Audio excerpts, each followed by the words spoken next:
We are over halfway through fall camp. Some teams play this weekend. Everyone plays by next Saturday or Sunday or Monday, depending on, your scheduling. But fall camp intel now. We're starting to really parse out the depth charts. I'm looking at South Carolina, and I'm wondering about the wide receiver room. I'll get to that in a second. It sounds like this last scrimmage they had there, by all accounts that we got, was a really spirited scrimmage and a really good one for the offense. Lenore Sellers, they'll tell you he's the best quarterback in the country. When they say that, I don't argue with them. Because wherever I have him ranked, they know him better than I do. They know his potential better than me. If I'm questioning Lenore Sellers, it's because of his supporting cast, again, which I'll get to in a second. But he's a field general. Everything that you would ever expect from a guy that some people are whispering may be the top overall pick in the draft. I know folks at South Carolina don't want me talking about that. We'll cross that bridge when we get to it. But the wide receiver room is the biggest question here to me. Question is not a weakness. Remember, that's a central theme in August around here. A question is not weakness. However, I am of the belief that past Nick Harbor, there's not a lot I can trust there. Now, that's been my working theory, okay?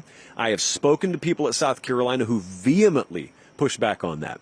And they are, especially over the past couple of days, using this last scrimmage to push back on it really hard.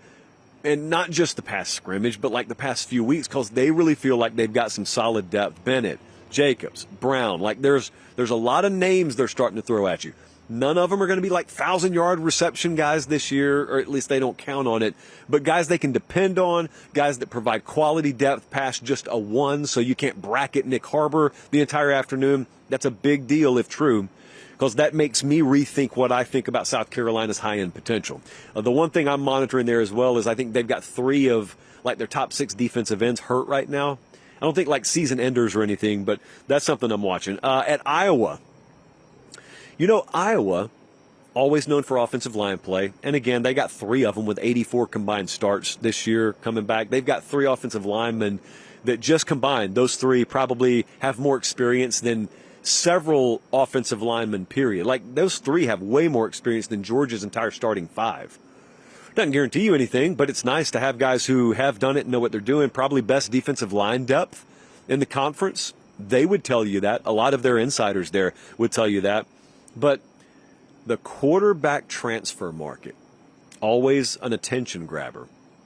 Gronowski, the kid that came in from the FCS ranks in the Dakotas, South Dakota, I keep hearing people whisper about him. They don't want to just outright yell about him, but they whisper about him because they think that's the best quarterback they've had through there in like a decade, and they think they've got a wide receiver room that's being slept on. Again, this is just observations from practice. Just a concept I want to toss out there. Just bite the pin in the grenade and toss the grenade, and that grenade is ticking, and it's ticking in Morse code, and the Morse code is saying Iowa with a little bit of offensive juice. Don't get crazy. We're not calling for, sustained drives consistently. Just a little bit more offensive juice. What are they capable of if they get their usual defensive production? Now you see why that's a focal point. Hey, really quick timeout. We'll get right back to the video. Do me one favor. Make sure you're subscribed. It helps us keep the show free. It helps us keep the lights on. It helps us keep doing college football year-round, and we appreciate it. All right, back to the video. What about Penn State? So we're here at Penn State. Watched them practice today. There's a whole lot of known. We watched Drew Aller. He's exactly what you would think he looks like. Tailback room, ditto. Offensive line looks incredible. All 3 levels of their defense look good. It's about the wide receivers. And sure enough, we set up here. We're right here on James Franklin's balcony. It overlooks the practice field. Just an immaculate facility here. And what I'm watching for is explosiveness separation, but you know what I want to see more than anything from these transfer receivers or any receiver? They got some young guys that are homegrown here or self-recruited here. I just want to see guys go up and get contested balls. And I'll tell you that happened a couple of times today. So that excited me. Like I looked first 15 minutes of individuals and I looked back at our crew and said, that didn't happen a whole lot last year. They didn't even have a wide receiver with a reception in the Notre Dame game. What if I had that in the Notre Dame game? What if I got guys, and think about this now, what if I got guys that don't go off? Maybe none of these guys will ever have a double-digit reception game. it's really not Penn State's identity anyway, but what if they make you respect them enough where you're not just focused on one guy? Last year it was Tyler Warren. You're focused on several guys that are a legit threat to have the ball thrown to them any down, along with a new running backs coach here and a dominant offensive line. What does that do for their run game? Wide receivers heavily impact the high-end potential of this ground game this year. So not to mention the passing game, which is obvious, but it's just so obvious what this is going to come down to for Penn State. It's going to come down to a couple of key moments, a couple of key spots where you need a drive, a couple of key 3rd and 7 pluses where Drew Allar's just got to trust a guy to go up and fight for one. They're not always going to be wide open. When I watch them practice, it becomes pretty apparent they're confident they've got guys who can do that. And I'll tell you this also.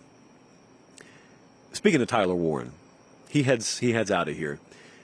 This is still a really good tight end room. Still a really good tight end room. Khalil Dinkins is out there.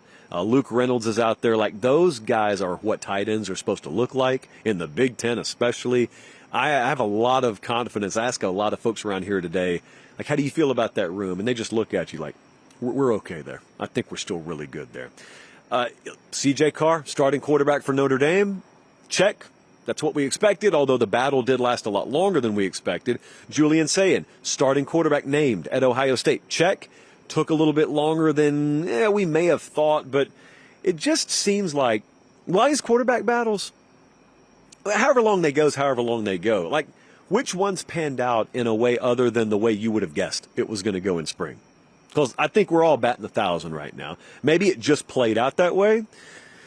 Who knows? Quentin Joyner, that sucks, man. That tailback from Texas Tech looks like he's done for the year. Andrew Balboa, Michigan offensive tackle, probably done for the year. I think that's what I just saw. So you never get through camp unscathed. We're going to have those headlines from somewhere. But fall camp intel, man, my favorite segment that we do in August.